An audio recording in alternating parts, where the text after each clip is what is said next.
الرحمن الرحيم الحمد لله رب العالمين وبه نستعين وهو الأول وهو الآخر وهو الظاهر وهو الباطن لا إله إلا هو لا إله إلا الله. السلام عليكم ورحمة الله وبركاته. I believe at the end of the last discussion, which was the first part of the two-part talk, inshallah, on Imam Ghazali, Muhammad Ghazali, we discussed his journey, his great odyssey from being at the pinnacle and the peak of a career that led him from a small town in Khorasan to the summit of theological learning, the summit of the Orthodox Islamic world, as head of the leading luminary of the great Iranian theological school in Baghdad.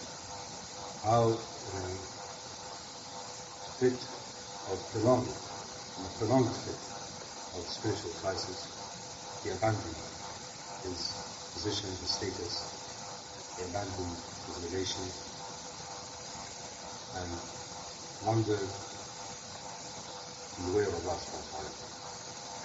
How after his various spiritual travails, he came to the certainty of knowledge of Allah subhanahu wa ta'ala, which he finally achieved through the love of Allah, through the grace of Allah, in the way of Ahlullah, in the way of inner knowledge of Rijalullah and Sufi. And how he described his spiritual odyssey in his book, The Deliverer from Error. As a result of his transformation, as a result of his inner transformation, which is ultimately what is the whole point and purpose of this path that we have chosen, inshallah, is to transform ourselves into better reflectors of the divine attributes, to be better transmitters, better inheritors, and better carriers of the divine graces. And through this change and transformation in personality, in character, in ethics and morals, we reach certainty as well as be in a position to deal with creation in all of its myriad forms in ways that are within the divine order and the divine pattern of courtesy, of rasul and adab.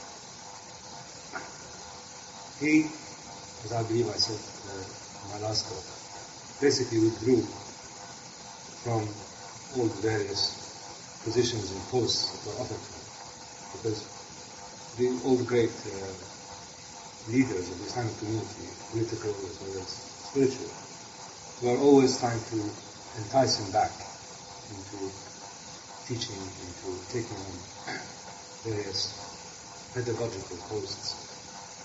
And finally, when he went back to the world, when he returned back from his spiritual odyssey, he accepted that he had to once again pick up where he left off, that he should try to place his experiences as well as his formidable intellectual knowledge to the service of the Muslim community and to the world at large. He did not return to Baghdad. He took on a post in Nishapur, which is a town that's close to his own birthplace in Rus, and taught there regularly until 2 years before his demise, and for probably political reasons he withdrew from public contact and retired to his home. In this period, he wrote what I think is the greatest masterpiece of Islamic spiritual literature, that is anchored in both the outer and the inner. I do not want to compare it to the works of Al-Arabi, because the works of Al-Arabi are on a different scale, at a different level. The works of the great Al-Arabi are those of a person who is overflowing with spiritual insights and overflowing with ecstatic experiences which came to him through bursts over a long period of time. They are primarily insights into the divine order as he was graced by Allah subhanahu wa ta'ala with witnessing. The book of Imam Ghazali is of a different nature, it's of a different pattern, and probably serves a different purpose. The book I'm referring to is the Ihya al-Ulum, which in English is translated as the revival of the sciences of the deen, or the religious sciences. Basically, it has little to do with his own experiences. He does not relate in the book his own spiritual experiences. He does not describe his health. He does not describe the cosmic order that came to him, or the recognition of the cosmic order that came to him. He does not describe his ecstatic states. He does not describe the various passages that he went through. That was not the intention of this book. The book's main intention, I believe, and I think it's also confirmed by subsequent walis as well as modern scholars, but primarily walis, is to infuse the way of the outer, the way of the shara, to infuse it with the element of the desire for inner awakening, and to combine the two in a way that is not subject to question. He came from a very, very discursive intellectual tradition. And before that time, before his time, the scholars of the outer were in constant disputations, arguments, refinements, speculating, intellectualizing, theorizing about the structures of the deen, and about the ways in which outer knowledge can be confirmed through either reason or through recital of hadith and stories related to the Prophet ﷺ, as well as the speculation of the philosophers, as well as the system of the extreme Shia, the extreme Gulat, the Ismailis, who were very prevalent in the past of the Muslim. He brought into the deen, into the nature of the deen, not only the machinations of the mind and the speculations of the mind, but also the dictates of an awakened thought. The great walis before him were not so concerned, or if they were concerned, they did not have the spiritual or the status in the community to allow them to bring into the heart of the Islamic Orthodox system the insights that come from inner witnessing and that come from being the voyager in this path. He was able to do that. He was able to do that in a complete, systematic, definitive, and I believe until now, final way. And his system, which is the infusion of Sufism, of inner knowledge, of inner witnessing, as one of the anchors of the realization of the truth of Islam, became the cornerstone of all subsequent attempts to experience the deen at the level of both the mind and the heart. The Ihya itself is quite a big book. It's in 4 volumes. It's divided into basically 4 separate chapters. Well, not chapters, but 4 separate books. Each book covers a certain theme. And within these books, within these 4 books, each of them has 10 chapters dealing with various aspects of that category. So in total, it has 40 chapters. And 40 is a word, is a very important symbol, and it's a very important number in the realm of Islam. It's the 40 days of Al-Ghazali.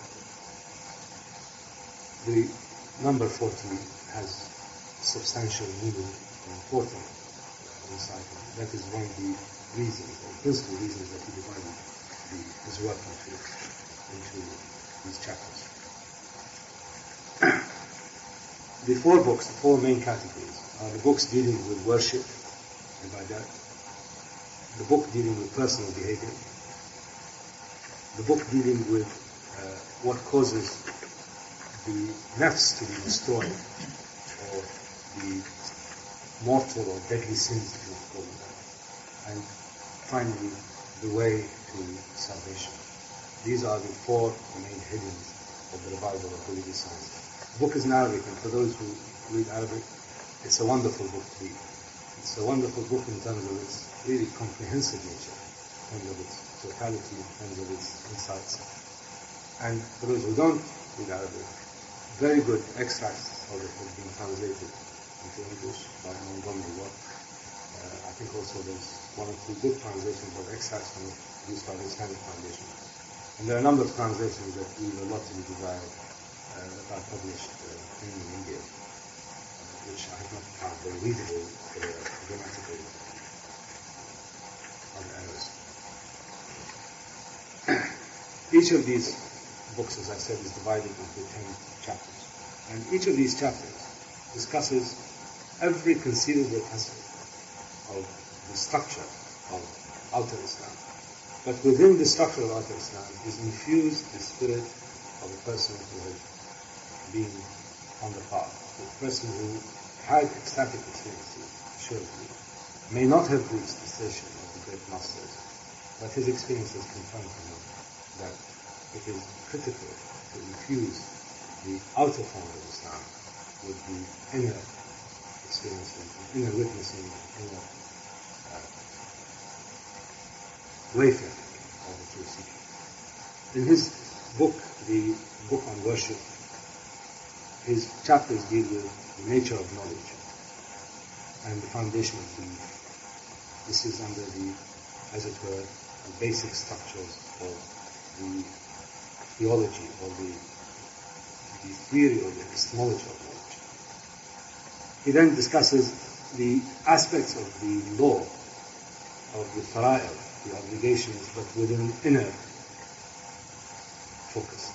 What are the inner aspects of salat, the inner aspects of sawm, of fasting? What are the inner aspects of the hajj, the inner aspects of zakat, and so on. And then he describes also in detail what are the obligations and requirements for those to correctly recite the Quran, to do their words or their arising, and to do their remembrances, invocations, and dhikrs. This is the first book. The second book deals, as I said, with personal behavior, with the conduct of a person, as it's prescribed by the boundaries of the Sharia, dealing with things like eating, drinking, earning one's living, what's lawful and unlawful, and so on. Then he leads into the training that is needed for a person to embark on the inner passage, the requirements for companionship, character, the need for solitude, travel, the rituals and the rules governing correct travel, the rules governing sama', that's listening to melodious invocation, the regulations relating to poetry, the conduct of a person in a state of wajd, or in an ecstatic state, the whole aspect of living, communal living, the courtesies, the daily courtesies of interaction, infused with the spirit of the person who has been to the higher standards of inner witnessing. And then he discusses what are the the conditions of a diseased heart. And these conditions, what needs to be done in order to define them, to recognize them, to cure them, to avoid them. And of course he starts by placing the foot of a person's awareness of the balance, the furqan, the sense of discrimination being the heart itself. And he compares a beautiful passage, the heart to a domed room with many points of entry to it. And under this dome, all kinds of things are allowed in and are not allowed in, depending on whether the doorkeeper or the dome keeper is prepared to lock in or to unlock that keys. And these are mainly, they're not said in a ritualistic way, they're not said in a mechanistic way. I mean, he does not discuss these 7 deadly sins in that dry, mechanical form. It's discussed with very, very deep spiritual and in modern terms I would say psychological insights. Because not only is it the question of defining what these things are, for example, the vices of speech, or for example, the excesses of the physical appetites, or anger, malice, envy. It's not discussed as something to be rejected or to be condemned for its own sake, but it's discussed in the context of an entire system. It's defined, its attributes are highlighted, the prophetic injunctions relating to them are quoted profusely, the comments of the great walis, and in many, many cases he relies on the sayings of Imam Ali alayhi salam relating to these vices, how to cure them, and whether they can in fact be cured in a definitive and final way. And he recognizes, for example, that anger is a condition that cannot be totally dominated. It's a condition that is on a sliding scale, and the cures for it are a function of the conditions of the person and his willingness to use the right mechanisms to correlate with that condition of anger. And so on. So these are really more psychological and spiritual insights into states that a clean, clear heart should not have. And these are part and parcel of recognizing the rust that has to be removed from the polish of the heart. In the past, there have been obviously other sages who have discussed these vices and sins, but more in a mechanistic way. For example, I think we discussed before the recitation, where there are these things have been worked out, delimited, but they have not been given the correct definition as well as the correct cure for it. The amount of space that Al-Ghazali devotes, for example, to things that matter to us today, like malice, like envy, like arrogance, like conceit, and the solutions associated with it are given in a way that is really profoundly modern in them. I mean, they stand far, far better used. They're in far better state for any of us who suffer from any of these ailments to a higher or lesser extent than any psychological book that you can read or any psychiatrist that you need to unfortunately go to. The cure of person's illness as it relates to his inability to interact in a clear and formal way with Allah's subhanahu is related directly to the condition of his heart. And most of these solutions, most of the resolutions to these dilemmas are in a way that are very easy and very simple for each one of us to utilize. They are very, very utilitarian means. Lastly, he describes the way to najat or salvation. Basically, he describes the way of the Sufi. And he starts with the aspect of tawbah, repentance, or conversion, and he takes us to various hals, but he doesn't give them that term. He does not describe them in the way that you or I might be more familiar with. He describes them to a person who has been more immersed in the outer structures of Islam, who wants to come into the realization of the truth from inner experiences.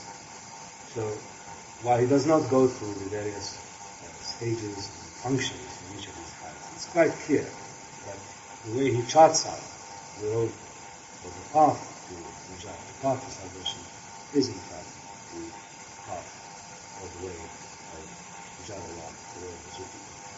And finally, he brings to bear, and probably in the most elegant and subsequently profound way, and affected, I think, all of future writings on the love of the Prophet, and that the love of the Prophet, love of the person of the Prophet, love of the saints, the need to maintain ourselves within his spiritual presence, the need to be within the guidelines, within the injunctions of the Prophet, the character of the Prophet, even the physical beauty of the Prophet, the description of that, and associating that with the path to salvation, that is the recognition of the quality of the Prophet, and the quality of the Prophethood itself as part of the way of Sufi.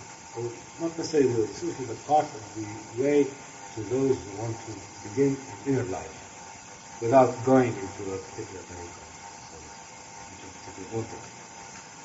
This was really his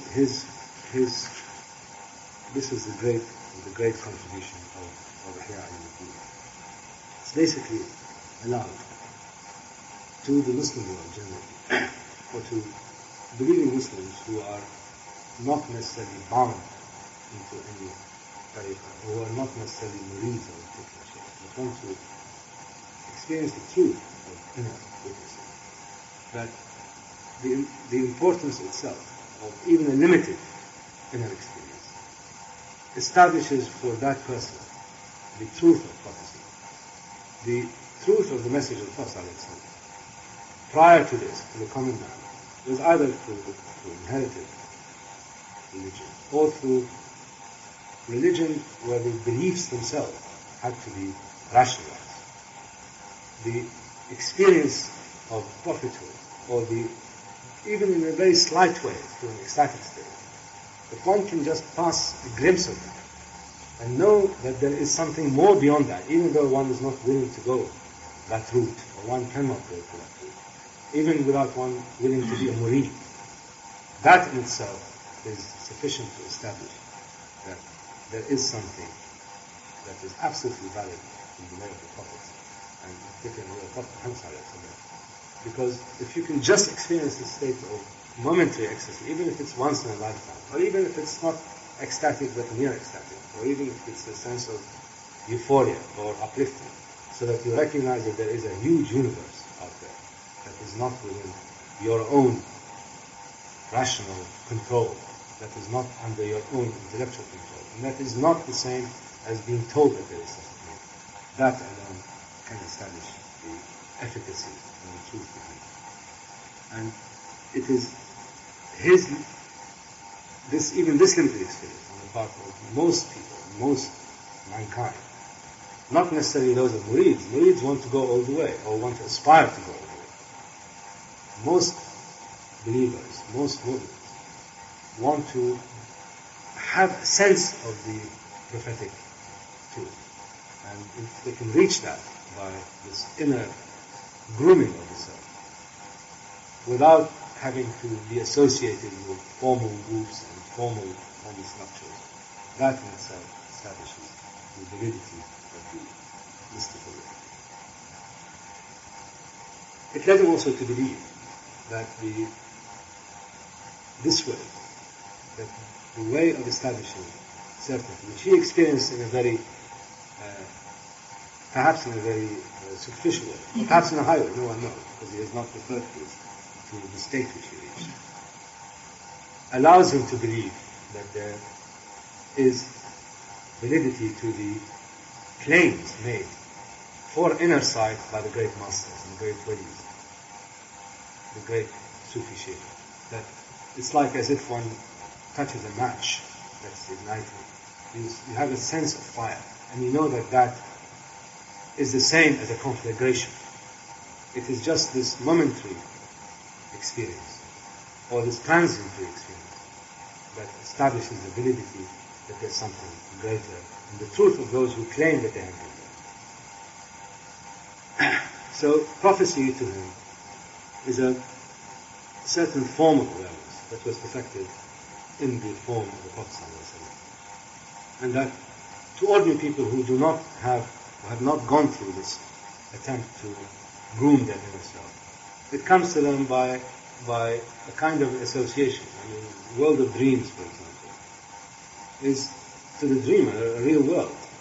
And as he wakes up, he sees a different kind of world. But the memory of that real world, while he was dreaming, is a valid memory. It's not an invalid memory. Whether it's caused by electronic signals going berserk, or whether it's caused by being plugged in temporarily into the vision of something that is not sentient, that in itself causes the ordinary man to believe that there is something more out there. This intellectualizing, as it were, of the Sufi claims, this formalization of the way of the Sufi, allowed Imam Ghazali to introduce the whole system of inner knowledge into the heart of the Orthodox. It was not possible before that. There were just some ulamas may have appreciated the sayings and the utterances and the states of the great Shia. And some of the Shia, or most of them, not all of them, insisted that all the murids, they themselves are within the bounds of the Sharia. But the bridge was not yet forded, or the river itself was not completely forded by the bridge. The bridge was sort of halfway built. And the great virtues of the book of Wiya indeed is to put this last section of the bridge that allowed two different forms of experiences to basically intermingle and flow into each other. In one way it allowed Sufism to become much more bound by the requirements for outer sobriety, outer conduct, to be bound by the Sharia. And it allowed at the same time the flow, the veracity and validity of the inner way to flow into the main body of the orthodoxy. It basically created a new set of values for the soul, from being an experience of individuals linked to perhaps a shaykh, or being the experiences of great walis in isolated conditions. It became the possibility that the community as a whole at least can accept the values and can accept the ethics associated with the inner world, without necessarily becoming murids. And he said that the batin, that is the inner way of the Sufi, is indispensable over time because it creates a sense of validity that is timeless. The interpretations of the outer forms of religion that we have today is not necessarily that of 1,000 years ago. I mean, there are many schools of religion, of Islam, that have disappeared completely. And they were masters of their time. The Mu'tazila, for example, were masters of their time. There are no traces of them. The Ahl Hadith were masters of their time. The Ash'ariyya were masters of their time. These schools, and thrive, likely so, because the fluctuations of the outer will always dominate. Today we have a different way of interpreting Islam. There's so-called Islamicism, or political Islam. There's the so-called Usuliyya, or what the Westerns call fundamentalism. The varieties of Islam that we experience today at the outer level are not necessarily those that were experienced 1,000 years ago, even 50 years ago. But the fact that the inner way is timeless, the way that we are experiencing truth, that is the inner struggle, inner mushahadah, inner witnessing, is the same way, basically, that was 1,000 years ago or 100 years ago. It is the way of the improvement of the self, the struggle against the lesser, the poorer, and the more bestial qualities, and the honing and the refinement of the better qualities. These are timeless. The condition of raja, of hope in Allah's mercy, is timeless. It does not does not change with time. The condition of being conceited also does not change with time. The conceit of one man today is not much different from that of the person 200 years ago. Or the arrogance of the person today is not much different from that of 100 or 200 years ago. And it is these positive, godly attributes and the negative, shaitanic attributes that do not change. And the way that you tackle them is not by refining the arguments of the author, by fine-tuning the arguments, or throwing at them more and more hadith. This is necessary in many cases to establish the boundaries of the argument. But without this timelessness, it is not possible to have the timelessness of Islam, which is the timelessness and beyond time of the attributes of Allah subhanahu wa ta'ala. And I think this recognition that was given to the validity of tasawwuf, without people necessarily being Sufis, is the great monument of Book Haider and Qamar. And as such, he gave a special role to the Sufis themselves. He said that they were basically the guardians of timelessness in Islam. They are the guardians of the spiritual life of the community. And because of their timelessness, because their way is timeless, they are the lightning rod of the community. And the community, therefore, must see in them the permanence of the inner world. And by doing that also, he allowed the Sufis a special role in the community. He basically tied them to the community. Because in the past, although there were attempts being made on an individual basis for shuyukh and khanaqa to go on an outreach program to the community, it was not within the ambit of Islam Dum as a whole, the outer form of Islam. And by making that acceptable, and by allowing the ulamas of the outer to recognize that the infusion of elements of tasawwuf in the way that they taught, in the way that they experienced, or the field experience of Islam, was an important way to bind the community. And at the same time, the community began to take on the words and languages and the terms of tasawwuf. And even now, if you look at the words that are used, especially in places like Egypt, where it has gone further, because nearly all the ulama are either or were part of an order or were infused heavily with the inner world.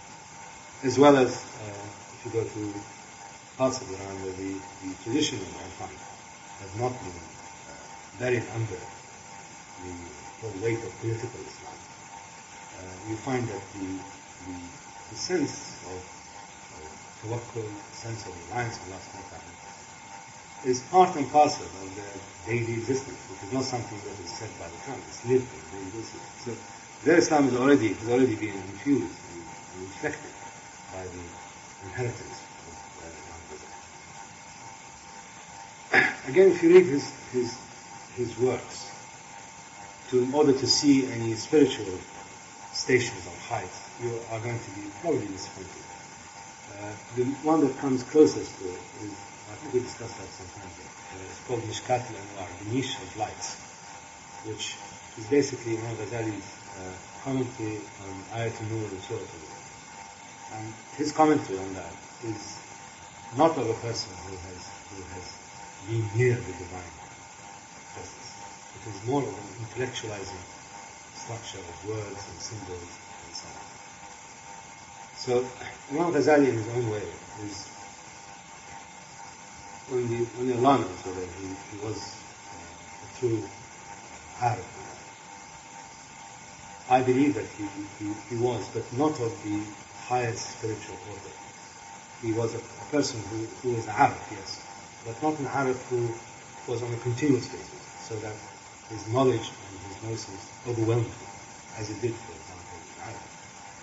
But the service that he did in this book is really enormous.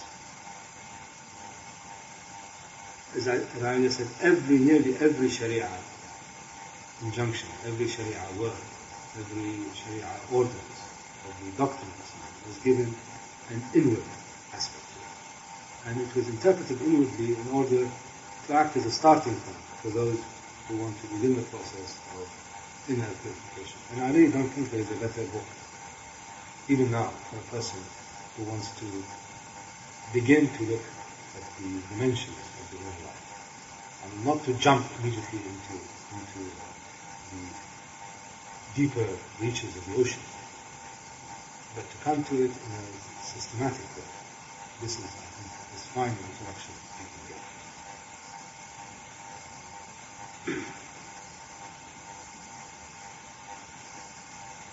He also allowed, within the ambit of the shara, within the ambit of you need to maintain a certain status for the ulama. He allowed for a practical form of taqiyya, for dissimulation. That is, he recognized that ecstasy or ecstatic state could not be easily understood by the public, and therefore to keep them under check, keep them under wraps, is an acceptable condition. It is not something to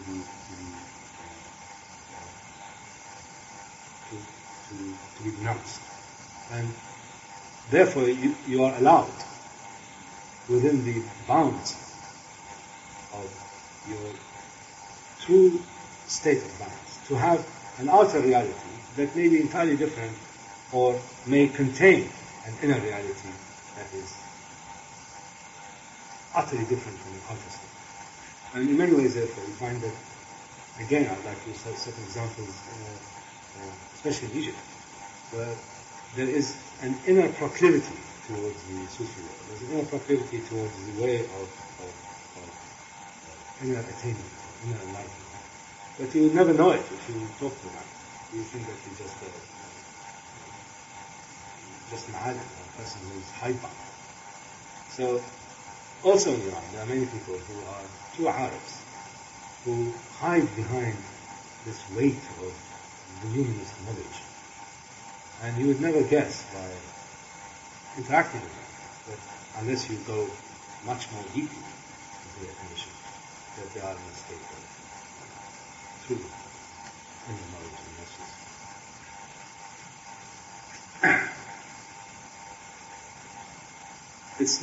It's not possible, I believe, to even discuss the book in summary form, because it's far too big, far too encompassing, far too voluminous, and it has, every sentence of it has a meaning, it has substance to it. And I think we need probably maybe a year to even look at it and to examine it in a step. It's such a important and monumental work. I've tried to give you a taste of parts of it, and without being repetitive and without going over ground that we've gone through before. I'll try to give you a taste of it by taking extracts from his book on those actions that are to be denounced and that are to be fought and guarded against. And as I said, these are really deep psychological, if you read through them, they are deep psychological insights. And there can be the basis, I think, for good and effective psychotherapy. Unfortunately, again, because of this terrible predominance or preponderance of the whole system of rational knowledge and the whole system of pseudoscience associated with psychology and the improvement of the self or the changing of the behavior of the self. These things are nearly not known. And if I was going to start an Islamic school of psychology, I would certainly use that as one of the key books, or key doctrines, rather than the pseudo rubbish that comes out of Freud or this is really, I think, it also relates to us, is the way in which the tongue, the speech, can hide all kinds of actions and can be the cause of a great deal of harm and mischief to others as well as to ourselves. He starts the book on the vices of speech by quoting from the Prophet ﷺ, "Man samata naja," he who stays silent is saved. And he quotes from many of the awliyas saying the same thing. Now, silence is not really, it is not meant that we should keep quiet all the time, but silence as an antidote to the vices of excessive or distorted speech that lead, or talk that leads to error, lies, backbiting, cockiness, hypocrisy, or whatever. And he says there are 4 types of speech, 4 types of ways of speaking. One is harmful. Therefore, the antidote to that is silence.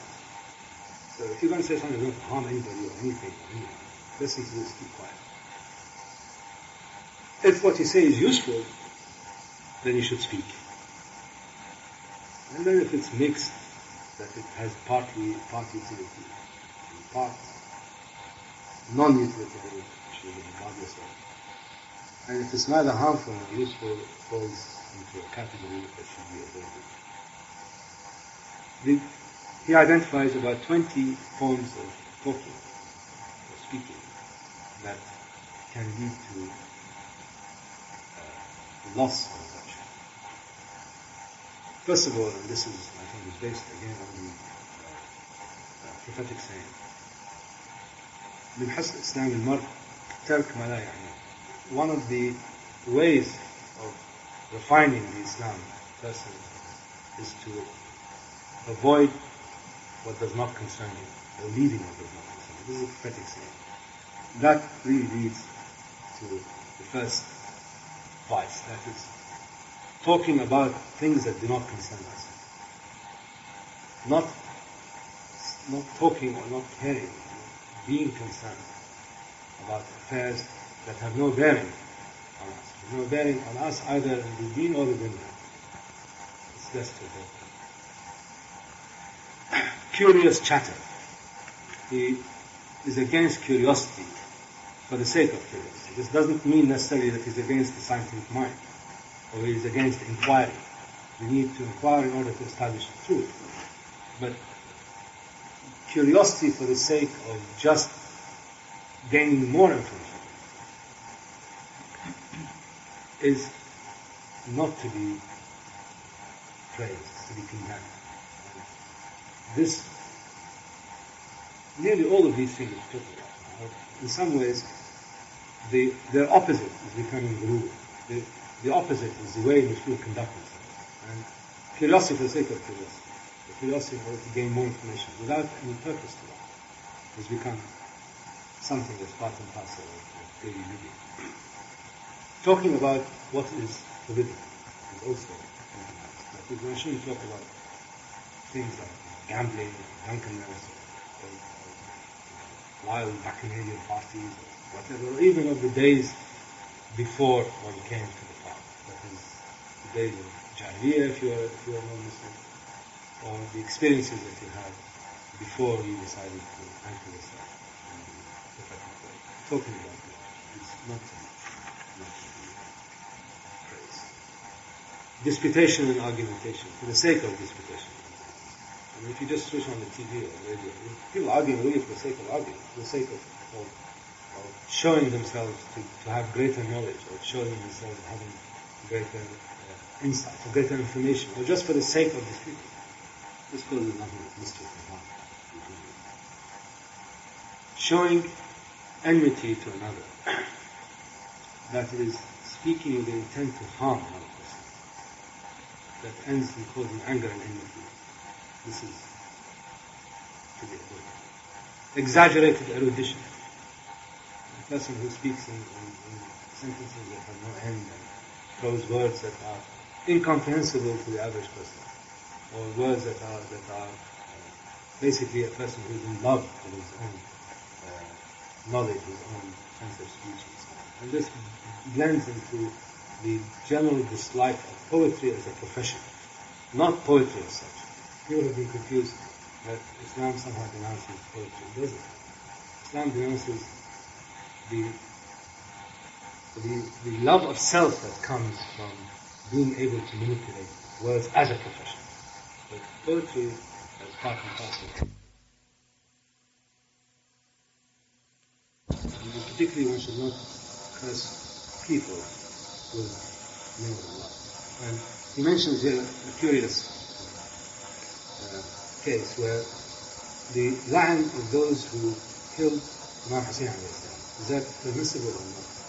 As you know, the large number of Imamis claim it's part of the ritual, part of the way to establishing their allegiance to the Ahlul Bayt is to curse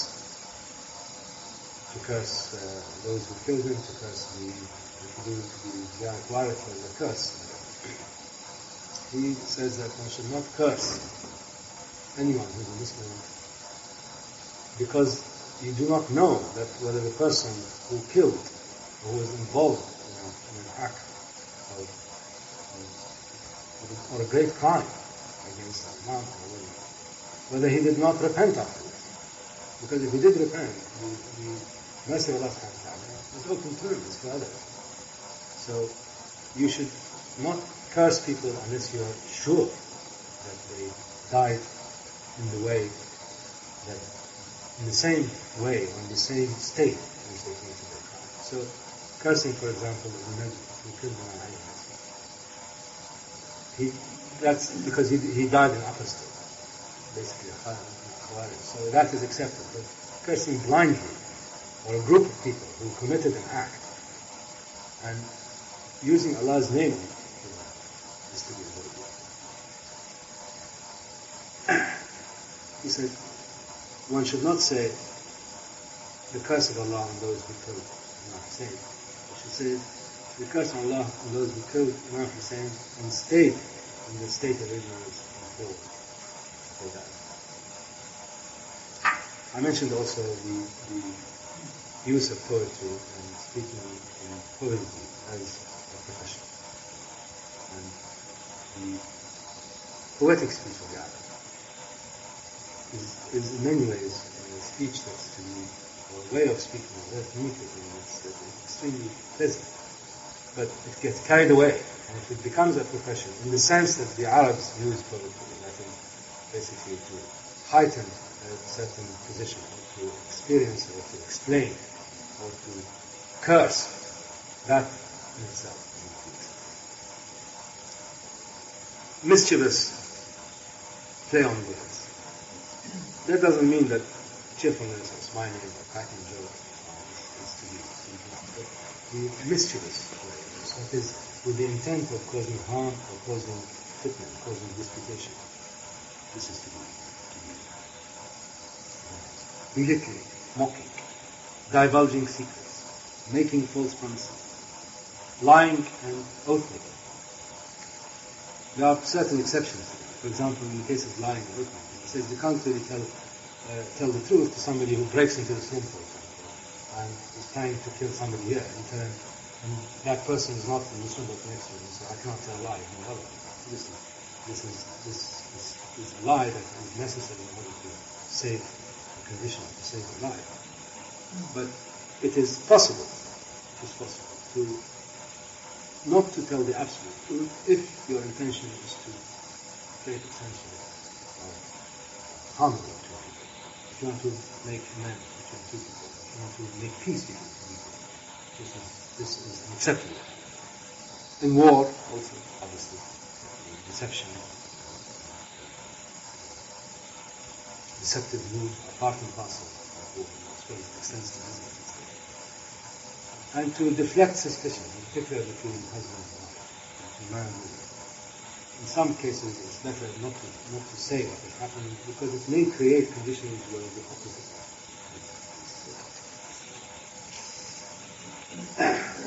Talking behind another's back, which is known as legal, this is something that he goes a whole chapter for that. And because it's something that is being done very, very frequently, without us perhaps knowing it. But there is an ulterior purpose.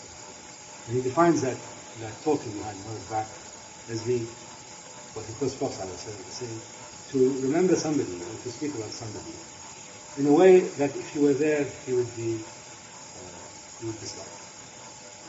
So every time we talk about a third party who is not present, it is best to remember this injunction. If you remember that injunction, you will find that you will not speak about other people whom you know, except in what is good. It goes on, as I said, there are more like mischievous attribution of things to others. I mean, he said that, he said that, she said that. In order to create this full narrative meaning, in order to create a sense of anticipatory disputes, or to create the ground, to sow the seed, so to speak. Purposeful ambiguity.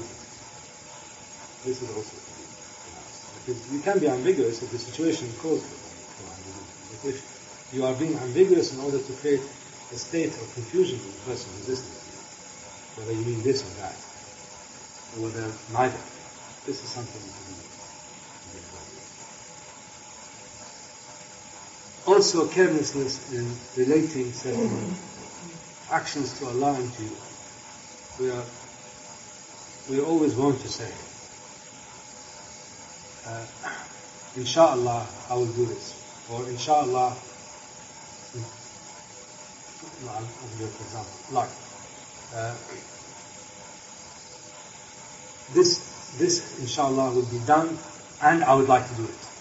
You should not associate your action on the same level as the action of Allah subhanahu wa ta'ala. You should always say that, Insha'Allah, I will want this to happen, or Insha'Allah, this should happen.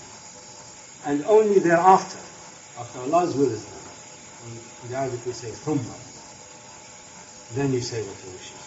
Because your wish will come as a result of the action of Allah, not in combination with your request for Allah. And lastly, he talks about the constant question. One should not constantly question and go into finer and finer and finer details, particularly matters of the faith and the deen. And there are many, many prophetic sayings from Prophet as well as the Imam, that you should not keep on asking questions in order to get further refinement, because in the end you'll end up with an answer that may not please you. So keeping the boundaries of the shara flexible is the intention. It's not to keep on redefining it to the point where every iota and every comma and every sentence is bound by an injunction. So constant questioning in order to have constant refinement of certain positions is again to be appropriate. This is really just a small taste of the various insights that Al-Ghazali has on a whole range of human emotions, human actions, and human desires, and human fears. And it is both in terms of significance, as the way in which Sufism is infused into the main body of Islam, as well as being a practical guide for those who want to anchor themselves very firmly in the outer as well as the inner aspect of the deen.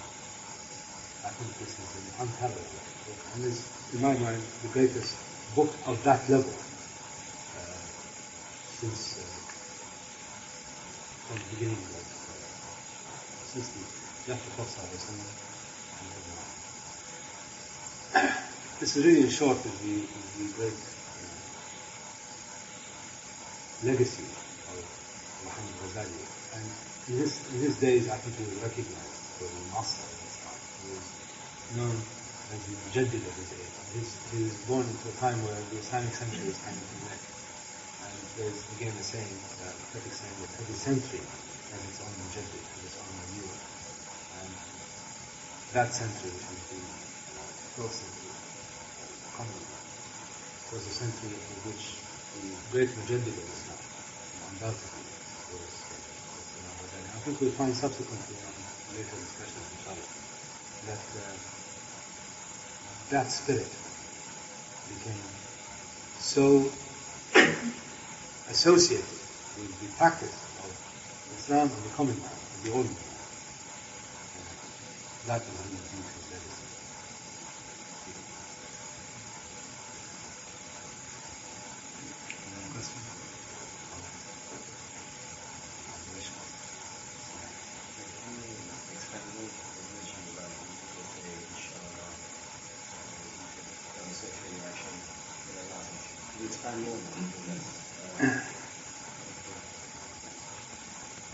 Usually in Arabic, I mean, it happens that you say that I want something, inshallah. You should not say that, because you are basically, so you're basically linking your desire for an outcome with the will of Allah. Your desire for that outcome should be completely independent. It is as a consequence of the will of Allah. So you should not say, I desire this outcome. You should say, whatever outcome Allah desires, after that outcome is achieved, I will state my desire. So the Arabic word is thumma. For example, if I want to say, praise you for something, I should not say, for example, you brought me this glass of water. Instead of saying, thank you for it, I say, Alhamdulillah, and you for bringing me this. I should say, Alhamdulillah, and then I thank you. That is, the act of giving thanks is not to your action. The act of giving thanks is to Allah subhanahu wa ta'ala. Because it's through the act of Allah subhanahu wa ta'ala that you brought me this. So my thanking you is secondary. So to confirm that, you should always use thumma. So we say, for example, instead of saying to somebody, I thank you for this, you say, Ashukrullah thumma anta. I thank Allah, then you. And only after. Not I thank Allah and you. Have I made myself clear? I think you mentioned about the necessity of business in the world. Can you elaborate on that?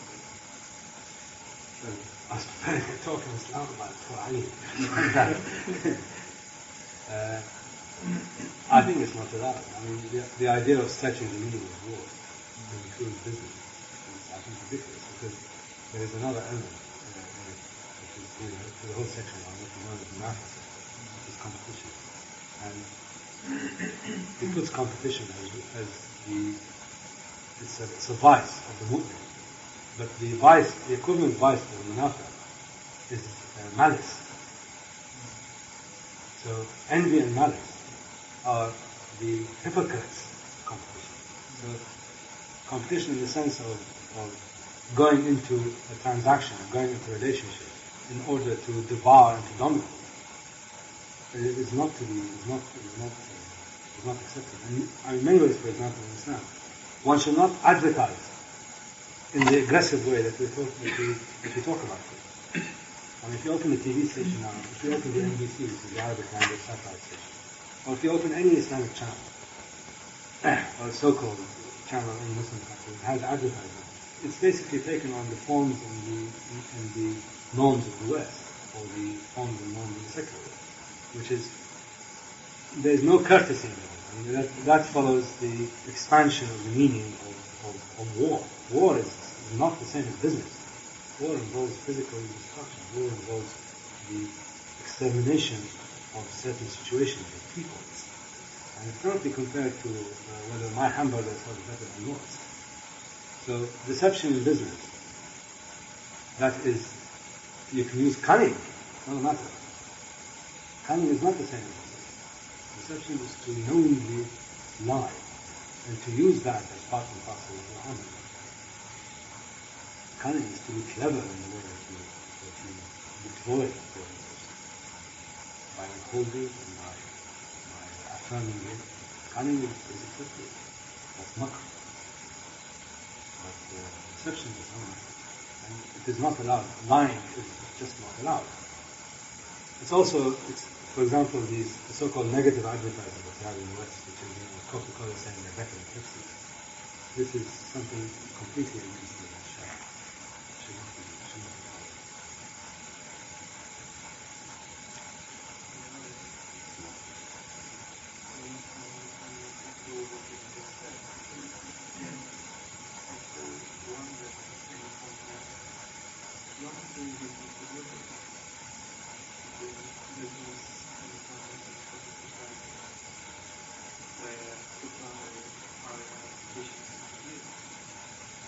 There are a number of which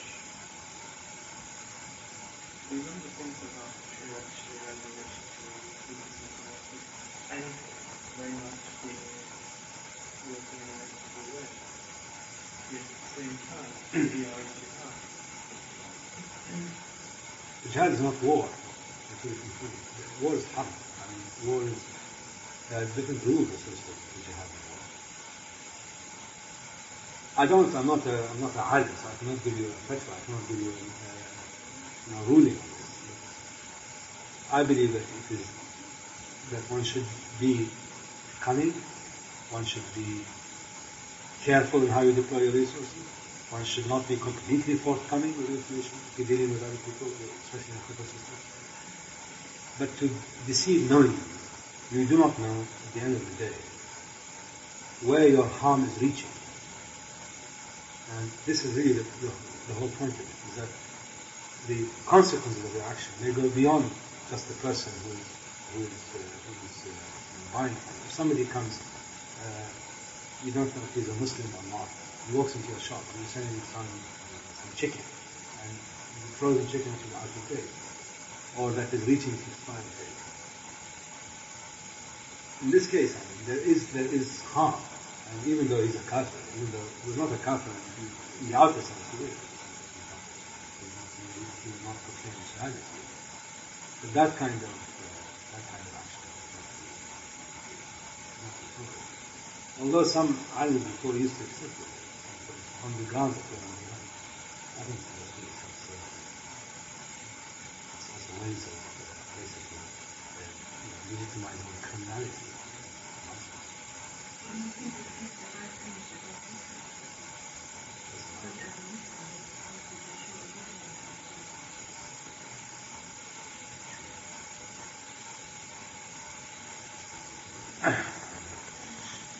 I understand.